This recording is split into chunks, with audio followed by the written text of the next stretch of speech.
찬양과 영광 올려드렸고 예수님의 이름으로 간절히 기도드립니다. 아멘 아멘.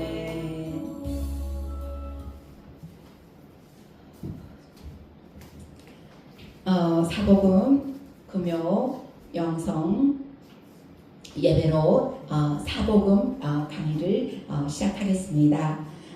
오늘은 사복음서의 비교 또 사복음서의 특색에 대해서 1강 강의를 시작하고자 합니다.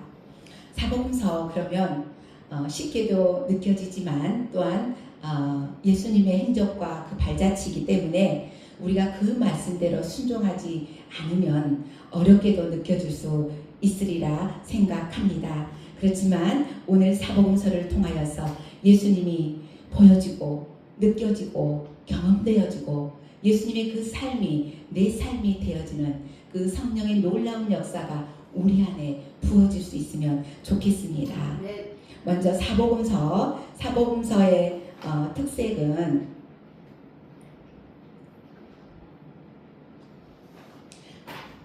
사복음서 그러면 우리가 구약을 먼저 보겠습니다. 구약은 말라기 4장 5절을 제가 먼저 말씀을 드리고 나서 신약으로 넘어가도록 하겠습니다.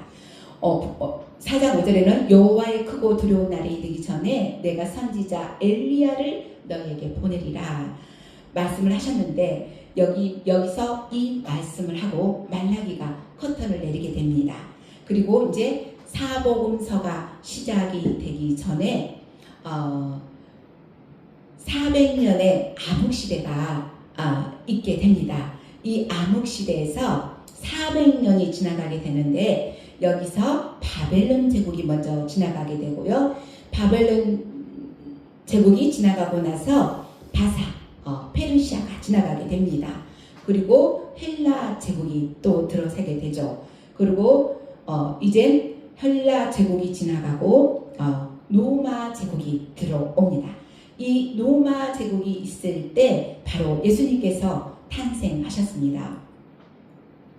그래서 구약과 신약 사이에 400년의 암흑기가 있다는 것을 알고 사복음서를 시작했으면 좋겠습니다. 그래서 이 사복음서는 큰 틀을 제가 이야기할 것입니다. 사복음서 이야기를 하면 5강의를 한다고 하면 그 강의 안에 다 증거할 수가 없어요. 그래서 큰 물줄기를 보고 예수 그는 누구인가 라는 그 관점에서 예수님의 행적을 따라가면서 강의를 하고자 합니다. 그래서 먼저 줄거리를 먼저 말씀드리고 내용을 하나하나 들어가려고 합니다. 사복음서 핵심 줄거리 그러면 첫 번째는 예수 탄생입니다. 예수 탄생은 갈릴리 나사렛에서 살고 있었던 요셉과 마리아 사이에서 아기 예수가 태어났죠. 그런데 유대 산지에서 살고 있던 친족 샤가라와 엘리사벳 사이에서도 6개월 전에 이미 세례 요한이 태어났습니다. 제가 왜 말라기 4장 5절을 읽었을까요? 여기에서 여호와의 크고 두려운 날이 이르기 전에 엘리야를 보내겠다라고 말이 내려졌는데 바로 신약에 와서 세례 요한이었습니다. 세례 요한을 보내셨다는 것을 우리가 알게 되었습니다. 그리고 두 번째로는 사생애, 예수님의 사적인 생애 0세부터 33세까지를 말씀하고 계시는데요. 이때가 대헤롯이 유대 유아 살해 명령으로 이집트를 피신했다가 다시 나사렛으로 귀환하게 된 게 30세 정도였습니다. 그래서 그 전에는 나사렛 사람으로 살았다. 이래서 사생애다 라고 말씀드릴 수가 있겠고요. 그 다음에 공생애가 이제 사생애가 있으면 공생애도 있어야 되겠죠. 그래서 그 공생애가 공적으로 사셨던 생애를 말씀하시는데 30세에서 33세까지입니다. 그래서 세례 요한이 말라기 4장 5절에 응용해서 이야기하셨던 것처럼 이 세례 요한이 광야에 외치는 자의 소리로 센세이션을 일으키게 되죠. 그래서 베레아 지역으로 내려가서 많은 사람들이 세례를 받고 이렇게 하는데 예수님께서도 세례를 받으시고 공생애가 시작이 된다는 것입니다. 공생애 시작하셔서 40일 동안 금식기도 하셨어요. 금식기도 하시고 그 후에 베드로, 안드레, 야고보, 요한, 빌립, 나다나엘 5명의 제자를 만나시게 됩니다. 이런 내용으로 오늘 공부할 내용을 큰 틀을 말씀을 드렸습니다. 그리고 이제 사복음서의 비교와 특색으로 들어갈 텐데 이 사복음서라 하면 누구나 다 잘 알고 계실 것입니다. 마태, 마가, 누가, 요한 이렇게 말합니다. 마태, 마가, 누가는 세 복음서에는 공간 복음이라고도 하죠. 공간 복음이라는 것은 공통적인 시각을 가지고 기록했고 또 중복된 부분이 많이 있어서 공간 복음이다 라고 말씀을 합니다. 이것이 바로 사복음서의 차이라는 것이죠. 그리고 사복음서에서 첫 번째 마태복음으로 들어가겠습니다. 마태복음은 이 땅에 왕으로 오신 예수 그리스도를 표현하고 있기 때문에 힘과 권세를 상징한다 그래서 사자복음이라고 합니다. 수신자는 유대인이었고요. 유대인의 풍습이나 이 팔레스타인, 가나안 지방의 시대적, 장소적 특색을 나타내고 있습니다. 그리고 유대인의 율법을 구체적으로 언급하고 있는데요. 복음과 율법의 관계를 잘 다루고 있고요. 구약에는 메시아 사상과 천국 복음을 자주 거론하기도 합니다. 그래서 구약 애언 성취를 강조하고 있지요. 그런데 구약을 우리가 신약을 보기 전에 구약을 알아야만이 신약이 쉽게 뚫릴 수가 있습니다. 그래서 구약 애언의 성취가 뭐냐? 첫 번째 아담과 선악과를 맺었는데요. 아담과 창세기 2장 16, 17절입니다. 그게 바로 행위 언약이라는 것입니다.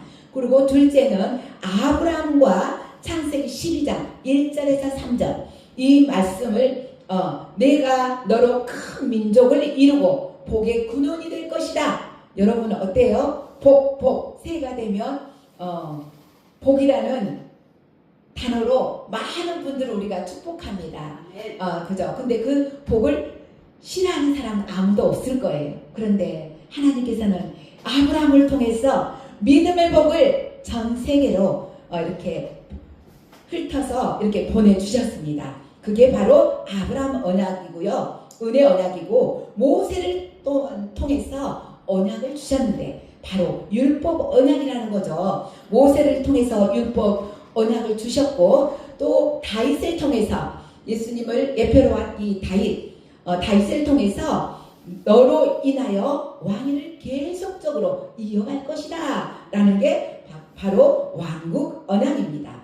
그리고 이제 선지자들을 통해서 우리 주기쁨 교회 선지서를 통해서 함께 나누면서 강해를 이렇게 해주시는데 너무 감사합니다. 쉽고 또 이해가 잘 되도록 이렇게 잘 이끌어 주셔서 너무 감사드립니다. 그렇습니다. 선지자들을 통해서 새 언약을 주셨다는 거죠. 새 마음을 주겠다 이렇게 말씀하시고요. 요한계시록에는 새 하늘과 새 땅에 대해서 이야기하고 있습니다. 그래서 주로 내용은 애언적인 성격이고 그 다음에 설교 스타일이다. 그리고 예수 그리스도께서 왕권을 가지고 다시 오실 것이다 라는 것을 이야기하고 있습니다. 그래서 내용은 주로 이제 그런 내용이고 중요한 것은 핵심 성구를 알기만 해도 마태복음이 보여질 것입니다. 핵심 성구를 제가 마태복음 5장 17절 내가 율법이나 선지자를 폐하러 온 줄로 생각하지 말라. 폐하러 온 것이 아니라 완전하게 하려 함이다 라고 이야기를 하고 있습니다.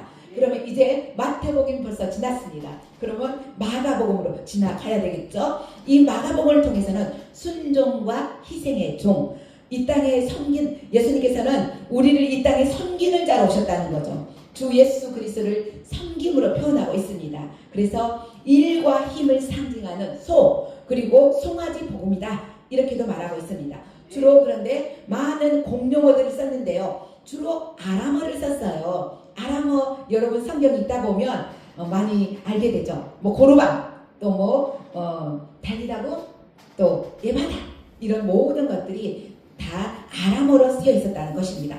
여기도 핵심 성구가 뭐냐? 마가복음 10장 45절 제가 읽겠습니다. 인자가 온 것은 섬김을 받으려 함이 아니라 도리어 섬기려 하고 자기 목숨을 사람의 대속물로 주려 함이라. 이렇게 예수님은 우리 죄를 위해서 대속물로 오셨다는 것입니다. 그리고 이제 누가복음으로 지나가겠습니다. 누가복음은 완전한 사람으로 오셨다. 완전한 인간으로서 우리 중보자가 되셨다. 근데 예수님은 인성을 부각시키고 있습니다. 그래서 인자복음이다 라고 말하고 있고요. 누가 의사가 저자이기 때문에 의학적인 그런 것들이 많이 나오게 됩니다. 그리고 주로 누가복음은 가난한 자, 소외된 자, 이런 자들을 위해서 기록이 되어 있습니다. 그리고 이제 요한복음으로 넘어가게 되면 요한복음은 신적인 면을 많이 강조하고 있어요. 그래서 부활하신 예수님을 부각하기 때문에 주로 독술복음이다 라고 불려지게 됩니다. 그래서 구원을 성취하기 위해서 신성을 가지고 오신 예수 그리스도에 초점을 맞추고 있다는 것입니다. 그러면 핵심 성구가 어디겠습니까? 요한복음 20장 31절입니다. 오직 이것을 기록함은 이렇게 합니다. 너희로 예수께서 하나님의 아들 그리스도이심을 믿게 하려 합니다. 또 너희로 믿고 그 이름을 힘입어 생명을 얻게 하려는 것이다. 이렇게 말씀하고 계십니다. 이렇게 해서 특색이 사복음서 특색이 지나가게 되고 이제 2장으로서 예수님의 탄생을 말씀드리고자 합니다. 예수님의 탄생은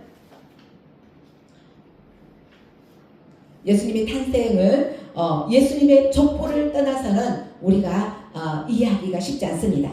그래서 마태복음 1장 1절에 보면 아브라함과 다윗의 자손 예수 그리스도의 세계라 이렇게 말합니다. 그래서 아브라함 때부터 요셉까지 내려오는 족보이기 때문에 하향족보다 이렇게 말을 하고 있고요. 누가복음은 요셉으로부터 시작해서 아담까지 쫙 족보가 올라갑니다. 그래서 상향족보다 이렇게 말하고 있습니다. 그래서 예수 그리스도는 아브라함과 다윗의 자손이다 이렇게 말씀하고 있습니다.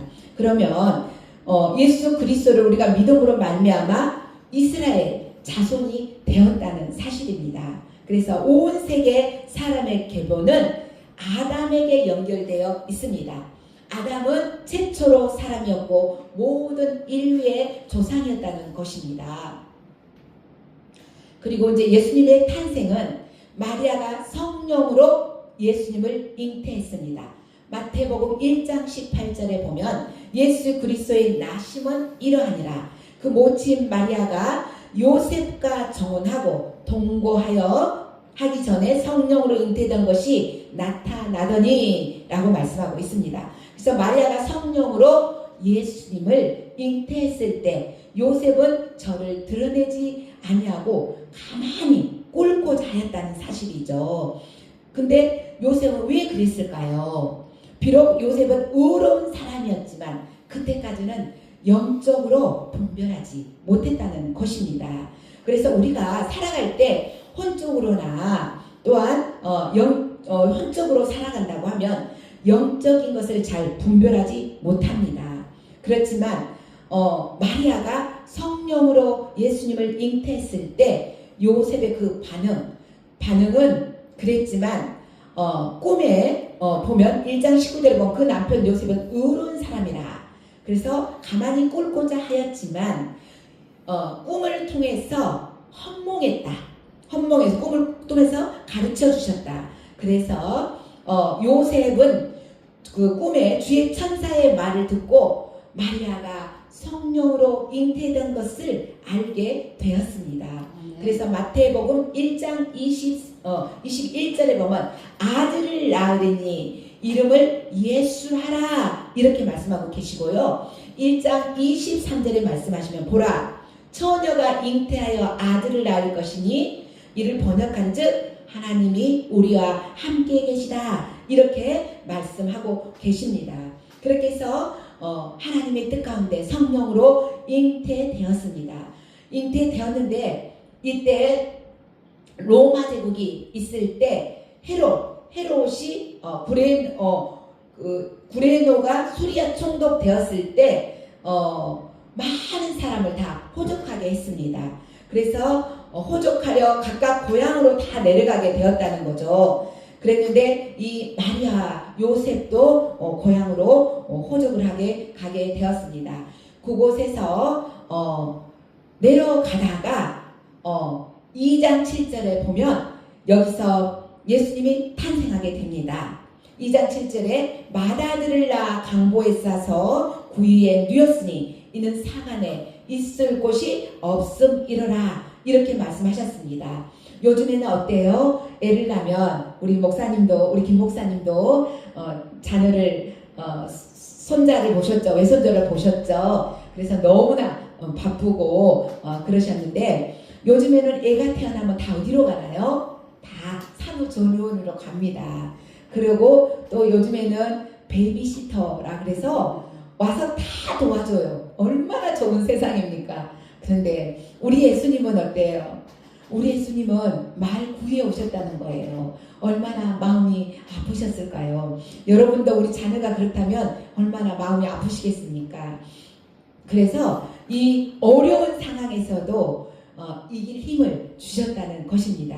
그래서 천사는 예수님의 탄생 소식을 가장 먼저 목자들에게 보여주셨습니다.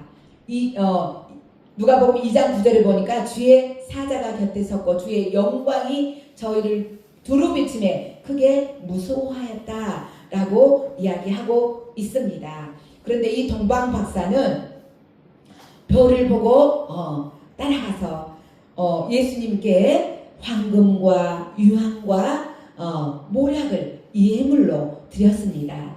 여러분도 주님 앞에 나왔을 때 마음과 뜻과 정성을 다하여서 하나님께 예배를 드리죠. 그렇지만 또한 우리가 헌물을 드렸을 때 온전한 예배를 드렸다라고 말씀을 하십니다.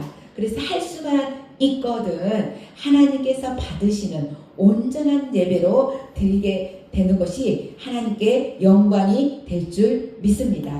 또한 하나님은 꿈으로 동방 박사들로 하여금 헤롯에게 지시를 했어요. 어떻게 지시를 했냐? 꿈에 헤롯에게 그쪽으로 돌아가지 말라. 그리고 다른 고국으로 가라. 만에 하나 그곳으로 가게 되면 예수님이 위험한 처지에 놓일 수밖에 없고 죽을 수밖에 없는 그 지경에 놓여 있었습니다. 그렇지만 꿈을 통해서 예수님이 그 다른 곳으로 인도해 주셨다는 거죠. 그런데 우리도 마찬가지입니다. 여러분 때로는 꿈으로도 인도하시죠. 때로는 환상으로도 인도하시고 때로는 성령으로도 이렇게 인도하십니다. 그래서 할 수만 있거든 여러 가지 것을 다 동원하여서 성령의 인도를 받고 나아간다면 실수가 없을 뿐 아니라 하나님의 말씀에 온전한 인도함을 받게 되실 줄 믿습니다. 그리고 이제 예수님의 어린 시절로 지나가도록 하겠습니다. 예수님의 어린 시절, 그러면 누가복음 2장 40절을 많이 말씀하게 되지요.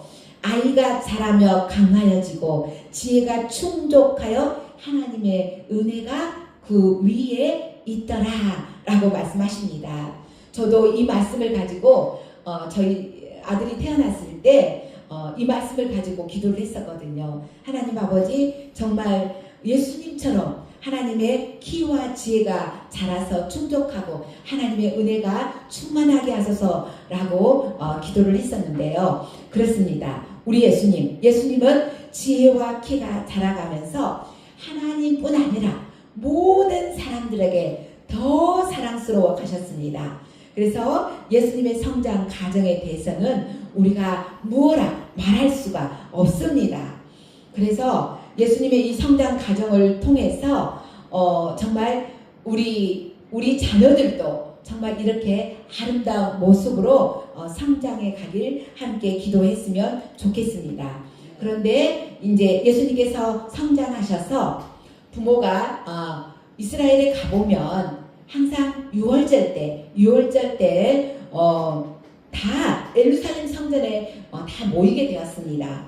그래서 그곳에 가서 예배를 드리게 되었는데 예수님도 12살이 되었을 때 요셉과 마리아와 함께 이 예루살렘으로 올라갔다는 거죠. 근데 여기에서 이제 올라가서 그곳에서 예배를 드리고 예수님은 하나님과 함께 하는 것을 인생의 가장 중요한 것으로 여기셨습니다. 여러분도 어때요? 하나님과 함께 하신 거 가장 중요하게 여기십니까?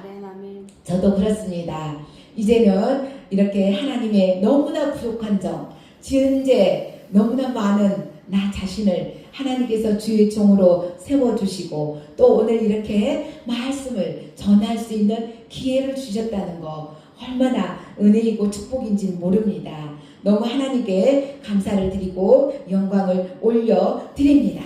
그런데 예수님이 이곳에 가셔서 예배를 드리고 여기 계속 계시고 싶으셨던 거예요. 그래서 계시다가 그런데 어때요? 요셉과 마리아는 집으로 돌아가야 되죠. 우리도 이제 가서 은혜 받을 이제 저희도 딸이 오늘 서울대에서 서울여대에서 영성 훈련이 있어서 훈련 받으러 갔거든요. 그래서 그곳에 가서 은혜 많이 받고 꼭 성령 받고 방언 받고 와 그랬더만 예전에는 나는 방언 안 했던데 이랬는데 아멘 그러더라고요. 그래서 하나님 은혜 많이 받고 성령 체험하고 돌아올 줄 믿습니다. 그래서 예수님은 그 성전에 계속 계시고 싶으셨던 겁니다. 그렇지만 요셉과 마리아는 집으로 돌아갔어요. 돌아가니 어때요? 예수님이 따라오셨을까요?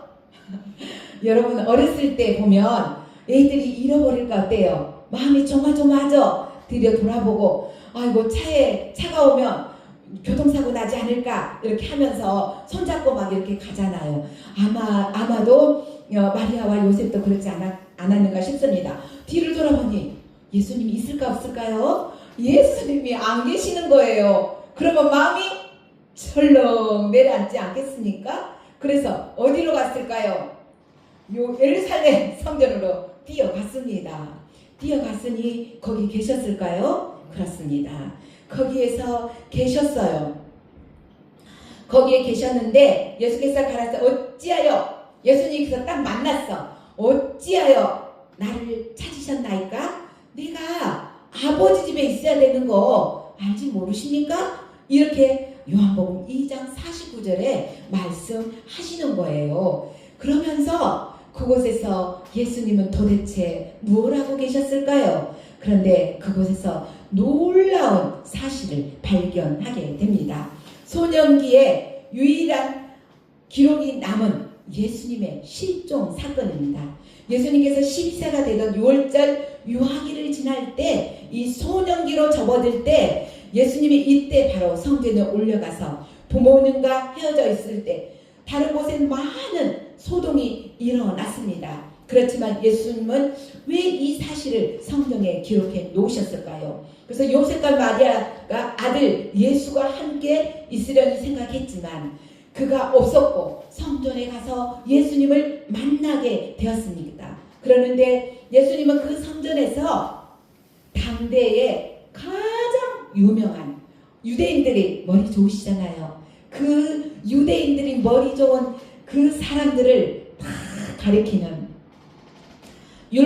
당대 율법 학자가 있었어요. 율법 학자가 할레나파, 살레이아파, 가말리엘 또한 시므온 이런 사람들이 쟁쟁한 사람들이 예수님과 함께 토론을 하고 있었다는 거예요. 그런데 그 토론하는 장면에서 예수님이 하나도 지지 않아요. 그분들이 더 경악을 하면서 놀라셨다는 거죠. 그러는데 그런 모습을 보는 것을 요셉과 마리아는 그 모습을 보게 되었습니다.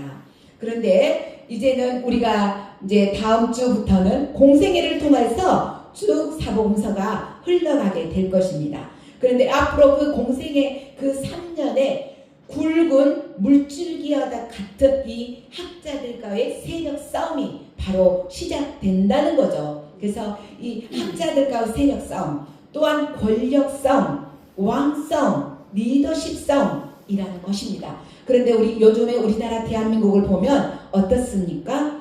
세계 전쟁이 일어나고 있습니다.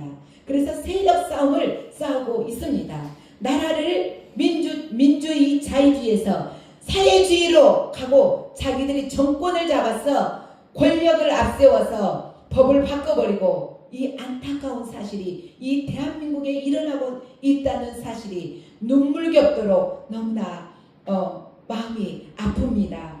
그 당시 예수님이 그 당시에도 이 권력 싸움이 있었고 왕 싸움이 있었다는 것입니다.